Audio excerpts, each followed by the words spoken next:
Hello friends, Shashi Agarwal channel के अंदर मैं डॉक्टर शशि अग्रवाल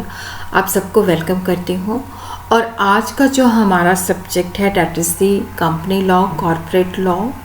या कॉर्पोरेट लीगल फ्रेमवर्क, और जिसके अंदर हम बहुत ही इम्पॉर्टेंट टॉपिक जो है that is the appointment and remuneration of the managerial personnel करेंगे। उसके अंदर जो है ये जो टॉपिक है इसको हम काफ़ी सारे पार्ट्स के अंदर, 2-3 पार्ट्स के अंदर करेंगे। फर्स्ट इस वीडियो के अंदर जो है पहले हम कुछ टर्मिनोलॉजी को अंडरस्टैंड करेंगे, फिर उसके बाद हम देखेंगे कि managing director, whole time director, manager जो है उसकी अपॉइंटमेंट का प्रोसीजर क्या है। फिर उसके बाद जो की मैनेजरल पर्सोनल है उसकी अपॉइंटमेंट के बारे में अंडरस्टैंड करेंगे। और अगर आपको मेरा ये एफ़र्ट जो है सही लगता है तो मेरी वीडियो को लाइक कीजिए, अपने फ्रेंड्स के साथ शेयर कीजिए और मेरे चैनल शशि अग्रवाल को सब्सक्राइब कीजिए। तो सबसे पहले क्या है कि हम कुछ जो टर्मिनोलॉजी है उसको अंडरस्टैंड करते हैं कि देखो यहाँ पे जो रूल्स हैं, जो अपॉइंटमेंट ऑफ मैनेजरल पर्सोनल और मैनेजरल रेम्यूनरेशन जो है वो शेड्यूल 5 के अंदर दिए गए हैं। चीफ एग्जीक्यूटिव ऑफिसर जिसको section 2 subsection 18 of the company act define करता है, चीफ एग्जीक्यूटिव ऑफिसर जिसको सबसेक्शन 18 ऑफ सेक्शन 2 जो है डिफाइन करता है, means any officer of the company जिसको चीफ एग्जीक्यूटिव ऑफिसर का डेजिग्नेशन दिया गया है। और उसी तरह चीफ फाइनेंशियल ऑफिसर जिसको सबसेक्शन 19 ऑफ सेक्शन 2 जो है डिफाइन करता है कि वो व्यक्ति जिसको हमने chief financial officer of the company जो है अपॉइंट किया गया है। और उसी तरह हम देखते हैं कि कंपनी सेक्रेटरी, देखो कंपनी सेक्रेटरी जो है और सेक्रेटरी जिसको सबसेक्शन 24 ऑफ सेक्शन 2 जो है डिफाइन होता है। कंपनी सेक्रेटरी जो है that is defined in the clause C of section 1 of section 2 of the company secretary act 1980, जिसको जो है कंपनी एक्ट 2013 के अंदर कंपनी ने रखा है ताकि वो कंपनी सेक्रेटरी का फंक्शन जो है परफॉर्म कर सके। और उसी तरह हम देखते हैं कि कंपनी सेक्रेटरी इन प्रैक्टिस का अर्थ क्या होता है, जिसको सबसेक्शन 25 ऑफ सेक्शन 2 जो है डिफाइन करता है, which means A company secretary who is deemed to be in practice under subsection 2 of section 2 of the company secretary act 1980। की मैनेजरियल पर्सोनल जो है जिनको सबसेक्शन 51 ऑफ सेक्शन 2 जो है डिफाइन करता है, चीफ एग्जीक्यूटिव ऑफिसर, और उसी तरह क्या है मैनेजिंग डायरेक्टर और दी मैनेजर। और उसी तरह क्या है यहाँ पे जो चीफ एग्जीक्यूटिव है, इसके मैं स्पेलिंग ठीक कर देती हूँ, चीफ एग्जीक्यूटिव ऑफिसर और द मैनेजिंग डायरेक्टर और the manager, company secretary, the whole time director, the chief financial officer, such other officer which is not more than one level below the director who is in the whole time employment designated as a key managerial personnel by the board of directors. तो यहाँ पे कोई भी officer जो कि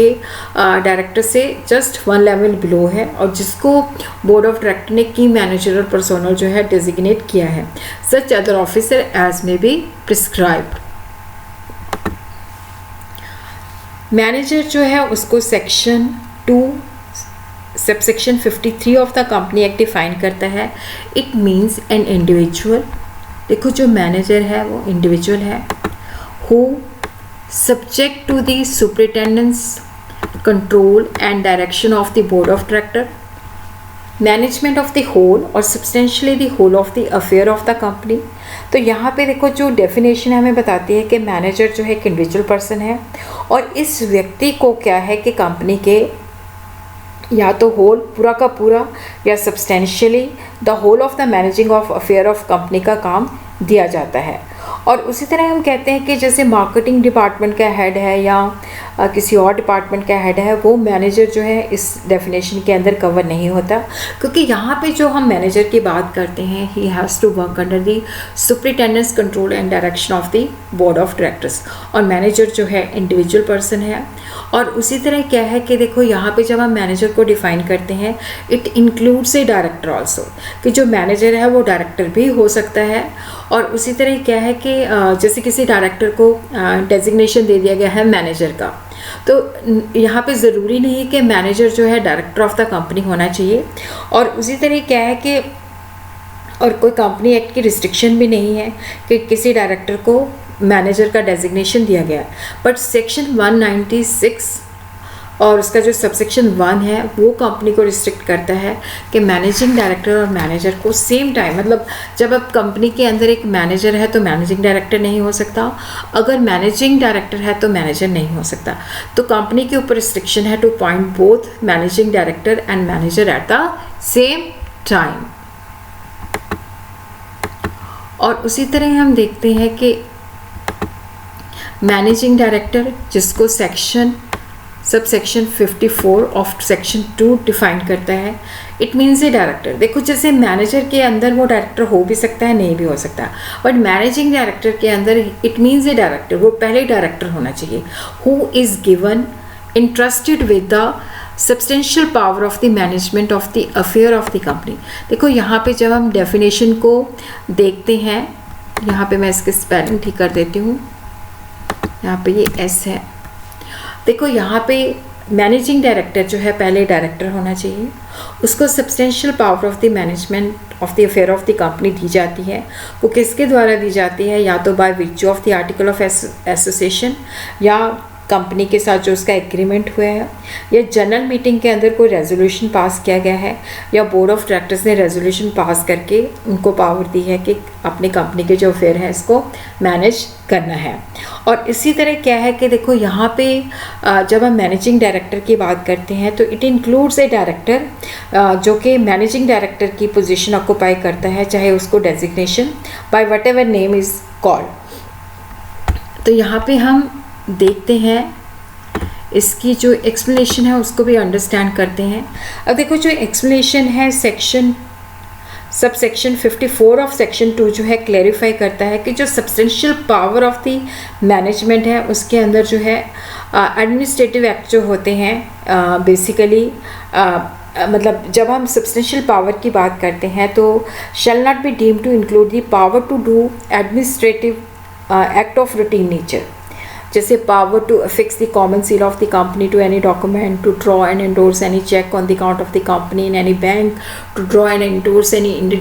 negotiable instrument, to sign any certificate of share or to direct the registration of the transfer of shares। तो जब हम substantial power of the management बात करते हैं तो डेफिनेटली इसके अंदर जो एडमिनिस्ट्रेटिव या रूटीन नेचर के जो एक्ट होते हैं वो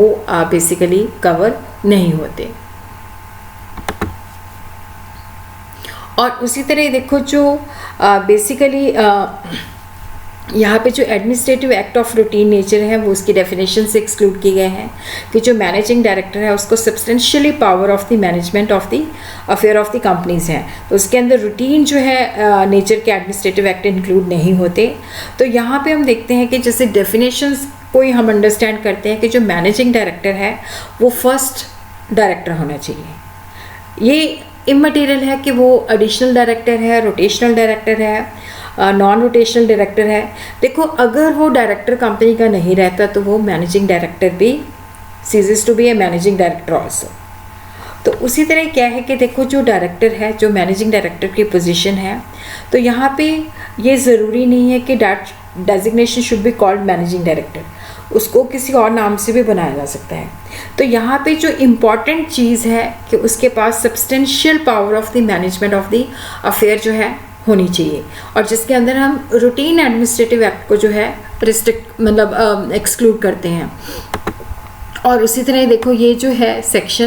sub section 1 of section 196 of the company act जो है कंपनी को रिस्ट्रिक्ट करता है कि आप मैनेजिंग डायरेक्टर और मैनेजर जो है एक ही टाइम पे नहीं रख सकते। और यहाँ पे जो बोर्ड ऑफ डायरेक्टर है he is having the control over the managing director.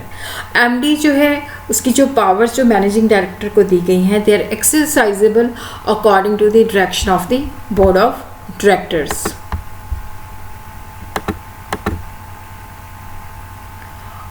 अब हम यहाँ पे देखते हैं कि होल टाइम डायरेक्टर क्या होता है। होल टाइम डायरेक्टर जिसको सब सेक्शन 94 ऑफ सेक्शन 2 जो है डिफाइन करता है। Whole time director includes a director in the whole time employment of the company, कि जिसके अंदर वो डायरेक्टर आ जाता है कि जो कंपनी की होल टाइम एम्प्लॉयमेंट में होता है। और when we define the remuneration which is defined under sub section 78 of section 2 means any money. Remuneration का अर्थ है कि हम बेसिकली जो है जो हम यहाँ पे जब रेम्यूनरेशन का अर्थ होता है कि कोई भी जो मनी या उसके इक्विवेलेंट जो है दिया जाता है या पास किया जाता है, कि जिस व्यक्ति ने अपनी सर्विसेज दी हैं उसके बदले मनी या उसके इक्विवेलेंट जो दिया जाता है, और इसके अंदर हम परक्विजिट जो है इनकम टैक्स एक्ट के अंदर डिफाइंड है, उसको भी हम इंक्लूड करते हैं। अब हम यहाँ पे देखते हैं कि appointment of managing director, whole time director और मैनेजर, जिसको सेक्शन 196 जो है डील करता है। तो यहाँ पे हम देखते हैं कि जो कंपनी है shall not appoint or employ a managing director and manager at the same time. जो मैं पहले भी बात कर चुकी हूँ कि कंपनी जो है अगर उसके पास मैनेजिंग डायरेक्टर है तो मैनेजर नहीं अपॉइंट कर सकती, अगर मैनेजर है तो मैनेजिंग डायरेक्टर नहीं अपॉइंट कर सकती, क्योंकि यहाँ पे क्या है कि क्योंकि substantial power of the affair of दिए जाते हैं। जब एक व्यक्ति हैंडल कर रहा है तो दूसरे की क्या आवश्यकता है। पर यहाँ पे क्या है कि कंपनी के अंदर whole time director and managing director हो सकते हैं। तो यहाँ पे जो टेन्योर है कि जो मैनेजिंग डायरेक्टर है उसका टेन्योर कितना है, that is for 5 years, term not exceeding 5 years। और यहाँ पे जो है बेसिकली जो है कोई भी कंपनी जो है जब ये managing director, whole time director और मैनेजर को है अपॉइंट या रिअपॉइंटमेंट करती है तो वहाँ पे जो टर्म होती है that is 5 years, not more than 5 years। और उसी तरह क्या है कि जब हमने रिअपॉइंटमेंट करनी होती है तो no reappointment shall be made earlier than 1 year before the expiry of his term, कि जैसे ही टर्म ख़त्म होने वाली होती है दोबारा रिअपॉइंटमेंट करनी है तो वहाँ पे क्या है कि अर्लियर देन 1 year से पहले हम नहीं कर सकते उसकी रिअपॉइंटमेंट। और उसी तरह यहाँ पे एक एग्जाम्पल को हम अंडरस्टैंड करते हैं कि जैसे यहाँ पे मिस्टर एक्स थे, he was appointed as a managing director for the life by the article of association of a private limited company which was incorporated on 1 June 2019। तो यहाँ पे देखो लाइफ टाइम के लिए जो है उनको मैनेजिंग डायरेक्टर जो था रखा गया। तो यहाँ पे क्या क्वेश्चन ये राइज होता है कि जो मिस्टर एक्स हैं जिनको मैनेजिंग डायरेक्टर रखा है प्राइवेट लिमिटेड कंपनी ने, क्या वो पूरी लाइफ के लिए उसको मैनेजिंग डायरेक्टर बना सकते हैं? सेक्शन 196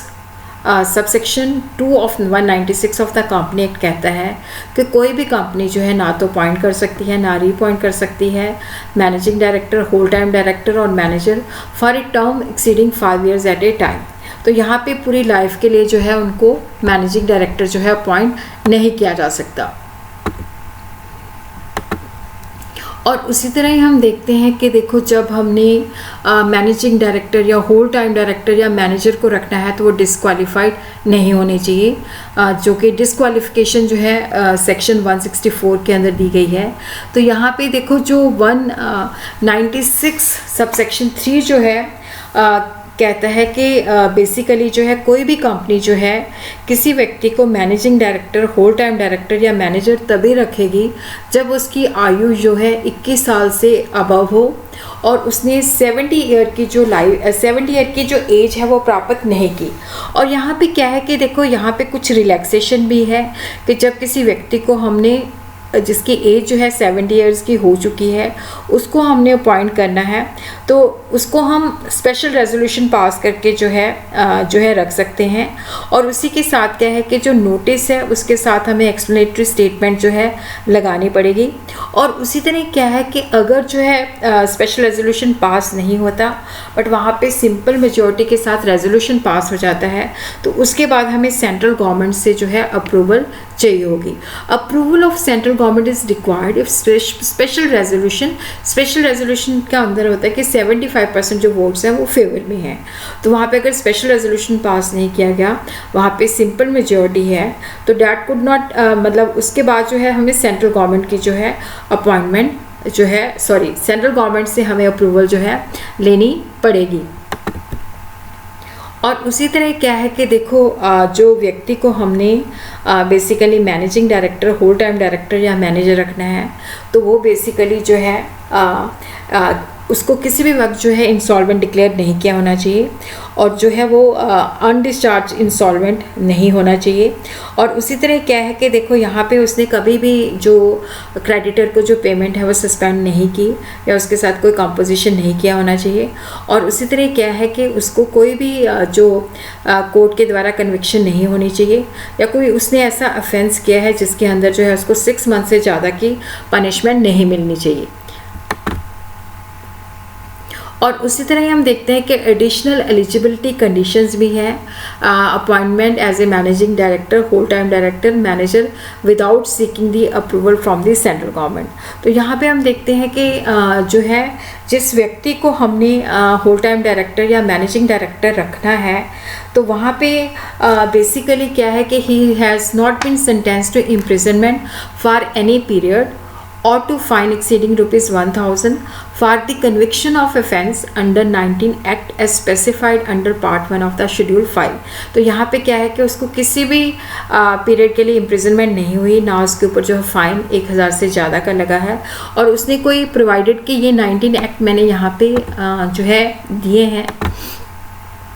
जैसे Indian stamp act, central excise act, industries development and regulation act, prevention of food adulteration act, essential जो है commodities act, the companies act, the security contract regulation act, the wealth tax, the income tax act. और उसी तरह क्या है कि देखो यहाँ पे कस्टम एक्ट, कॉम्पिटिशन एक्ट और उसी तरह foreign exchange management act, the sick industrial companies, the prevention in money laundering act, the insolvency and bankruptcy code, the goods and services tax, the fugitive economic offender। तो ये 19 acts है जिसके अंदर उसको basically जो है इम्प्रिजनमेंट नहीं हुई और ना ही कोई फाइन जो है 1,000 से ज़्यादा का लगा होना चाहिए। और उसी तरह ही हम देखते हैं यहाँ पे ही has not be detain for any period under the conservation of foreign exchange and prevention of smuggling activities, कि उसको कभी भी जो है डिटेन नहीं किया गया conservation of foreign exchange and prevention of smuggling activities के अंदर। और यहाँ पे हम देखते हैं कि जैसे जो पहला था पैरा था कि he has not been sentenced to imprisonment for any period और to fine exceeding ₹1,000 for the conviction of the offence under 19 act which are given in Part 1 of Schedule 5। और उसी तरह उसको कंजर्वेशन ऑफ फॉरेन एक्सचेंज और prevention of smuggling activities के अंदर क्या है डिटेन नहीं किया गया। तो यहाँ पे हम देखते हैं कि अगर ऐसे व्यक्ति को जो है मैनेजिंग डायरेक्टर या होल टाइम डायरेक्टर रखा जाता है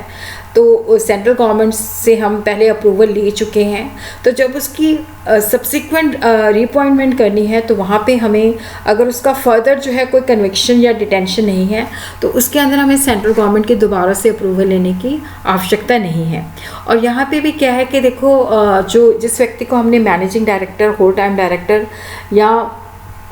मैनेजर रखना है तो उसकी जो एज है वो 21 ईयर कंप्लीट हो जानी चाहिए और 70 ईयर जो है उसने अटेन नहीं किया। अगर उसने 70 ईयर अटेन किया है तो डेफिनेटली वहाँ पे स्पेशल रेजोल्यूशन जो है उसकी आवश्यकता होती है, तब हमें सेंट्रल गवर्नमेंट की ज़रूरत नहीं होती। बट अगर वहाँ पे स्पेशल रेजोल्यूशन पास नहीं होता, सिंपल रेजोल्यूशन पास मतलब सिंपल मेजॉरिटी के साथ रेजोल्यूशन पास होता है तो वहाँ पे सेंट्रल गवर्नमेंट की जो है अप्रूवल हमें लेनी पड़ेगी। और उसी तरह क्या है कि he has resident in India.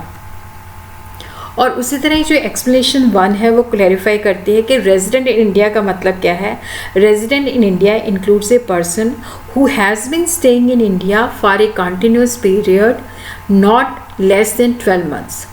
Immediately preceding the date of his appointment. तो अपनी अपॉइंटमेंट से पहले जो है 12 months उसके अंदर जो है वो इंडिया के अंदर जो है बेसिकली जो है कंटिन्यूस पीरियड के अंदर जो है 12 months के लिए वो स्टे कर रहा है। और उसी तरह क्या है कि देखो यहाँ पे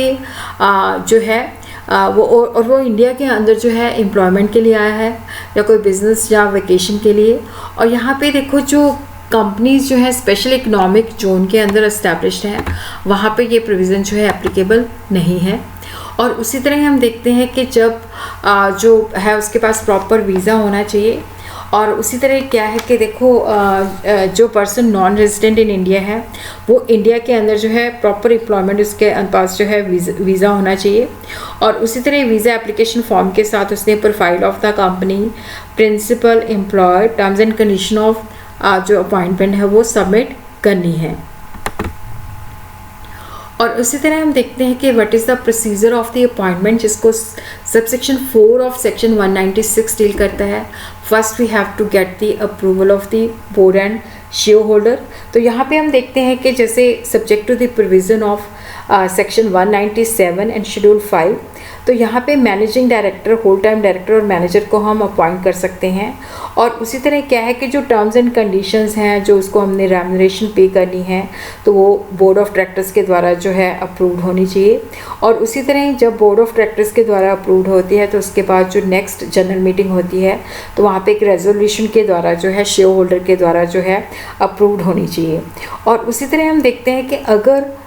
किसी व्यक्ति को हम मैनेजिंग डायरेक्टर या होल टाइम डायरेक्टर या मैनेजर रखते हैं और उसकी जो टर्म्स एंड कंडीशंस हैं, जो कंडीशन स्पेसिफाइड हैं पार्ट 1 ऑफ शेड्यूल 5 के अंदर उसके साथ सेम नहीं है तो देन सेंट्रल गवर्नमेंट की जो है अप्रूवल भी चाहिए। और इसके अंदर जो फॉर्म है MR2 जो है rule 7 of the companies appointment remuneration of managerial personnel rules के अंदर जो है बताया गया है कि ये फॉर्म जो है हमने फिल करना है, कि जब ये फॉर्म हमने तब फिल करना है सेंट्रल गवर्नमेंट के पास अप्रूवल लेने के लिए। It shall be made within 90 days of such appointment of managing director, whole time director और मैनेजर इन द कंपनी।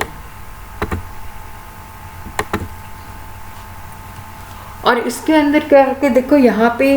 जो नोटिस है जिसके द्वारा हम बोर्ड मीटिंग कॉल करते हैं या जनरल मीटिंग कॉल करते हैं और जिसके अंदर हम मैनेजिंग डायरेक्टर या होल टाइम डायरेक्टर या मैनेजर की अपॉइंटमेंट को डिस्कस करना है, तो उसके अंदर जो नोटिस है उसके अंदर टर्म्स एंड कंडीशंस, क्या रेम्यूनरेशन पेबल है और such other matters including interest of A director और डायरेक्टर इन सच अपॉइंटमेंट। और उसी तरह ही हम देखते हैं कि फाइलिंग ऑफ द रिटर्न, तो यहाँ पे हम देखते हैं कि जो प्रिस्क्राइब्ड फॉर्म है जिसके अंदर क्या है कि रिटर्न जो है MR1 जिसको rule 3 of the companies appointment and remuneration of managerial personnel rule 2014 जो है कहता है कि इसके अंदर जो है हमने प्रिस्क्राइब्ड फॉर्म के साथ जो है रजिस्ट्रार को जो है विद इन 60 डेज जब हम उसको अपॉइंट कर लेते हैं तो एक रिटर्न जो है MR1 के अंदर जो है फाइल करनी है। और उसी तरह हम देखते हैं कि subject to the provision of the act where an appoint of managing director, whole time director, manager is not approved by the company at the general meeting. अगर देखो जैसे बोर्ड ऑफ डायरेक्टर्स ने होल टाइम मैनेजर को whole time directors को, managing director को या manager को रखा है और वहाँ पे जो अप्रूवल है वो जनरल मीटिंग के अंदर नहीं मिलती, तो यहाँ पे जो उसकी अप्रूवल से पहले उसने काम किए होते हैं, जैसे मान लो अपॉइंटमेंट हो जाती है लेकिन बाद में अप्रूवल नहीं होती, तो जब उसकी अपॉइंटमेंट हो जाती है और तब तक जिस दिन मतलब जनरल मीटिंग से पहले जो उसने काम किए होते हैं वो वैलिड होते हैं। जैसे राम जो है that is appointed in the board meeting held on 20th May 2019। General meeting was to be held on 17 June 2019 for the approval of such appointment before holding the managing director executed an agreement with the another company. देखो यहाँ पे उसकी approval से पहले managing director ने दूसरी company के साथ सिग्निफिकेंट कोई इम्पोर्टेंस का एग्रीमेंट किया था 3 June 2019 को। जनरल मीटिंग जो थी 17 जून को हेल्ड हुई और वहाँ पे उन्होंने अप्रूव नहीं किया। तो क्वेश्चन ये राइज होता है कि जो एग्रीमेंट 3 जून को पास किया गया था क्या वो वैलिड है या नहीं वैलिड। तो ये एग्रीमेंट जो है वैलिड है। Act done by the managing director from the 20th May date of the appointment to the 17 June shall be valid subject to the provision of the company act. और उसी तरह ही हम देखते हैं कि सेक्शन जो है 196, 2, 4 and 5 that will not be applicable to the government company provided उस गवर्नमेंट कंपनी ने जो है फाइनेंशियल स्टेटमेंट कि फाइलिंग के अंदर कोई डिफ़ॉल्ट नहीं किया हुआ, और उसी तरह कोई डिफ़ॉल्ट जो है एनुअल रिटर्न के साथ नहीं किया गया। और उसी तरह जो सबसेक्शन 4 एंड 5 जो है ऑफ 196 जो है that will not apply to the basically जो है प्राइवेट लिमिटेड कंपनी को भी अप्लाई नहीं करेगा, प्रोवाइडेड कि वो उसने भी जो है फाइनेंशियल स्टेटमेंट और एनुअल रिटर्न जो है उसके अंदर कुछ डिफ़ॉल्ट नहीं किया। और उसी तरह हम देखते हैं कि appointment of key managerial personnel, जिसको section 203 of the company act जो है डील करता है। तो यहाँ पे section 203 of the act rule 8 as well as rule 8 of the companies जो है appointment and remuneration of the manager rule जो है डील करते हैं। तो यहाँ पे every company belonging to the prescribed class या क्लासेस ऑफ कंपनी जो है उनके पास जो है बेसिकली यहाँ पे have the following whole time key managerial personnel, कि देखो यहाँ पे जो कंपनी एक्ट है उसने कुछ सर्टेन क्लास और क्लासेस ऑफ कंपनी जो है कहा है कि उन्होंने whole time key managerial personnel appoint करने हैं, जो कि मैं आगे जाके बताऊंगी, managing director, chief executive officer और मैनेजर। और अगर यही नहीं है तो whole time director, company secretary, chief financial officer. और उसी तरह हम देखते हैं कि रूल 8 जो है कि फॉलोइंग कंपनी जो है उनको whole time key managerial personnel रखना है, जैसे लिस्टेड कंपनी है, every other public limited company जिसकी पेड अप शेयर कैपिटल जो है 10 करोड़ या उससे ज़्यादा है। देखो लिस्टेड कंपनी के लिए तो है ही है, और एवरी अदर पब्लिक कंपनी जिसकी पेड अप शेयर कैपिटल जो है 10 करोड़ या उससे ज़्यादा है। और उसी तरह अकॉर्डिंग टू रूल 8A के मुताबिक जो कंपनी है other a company covered under rule 8 above जिसकी पेड अप शेयर कैपिटल जो है 5 करोड़ जो है और उससे या ज़्यादा है, तो उसको एक होल टाइम कंपनी सेक्रेटरी भी जो है रखना पड़ेगा। बाकी सब कुछ जो है हम अगली वीडियो के अंदर करेंगे। Thanks for watching.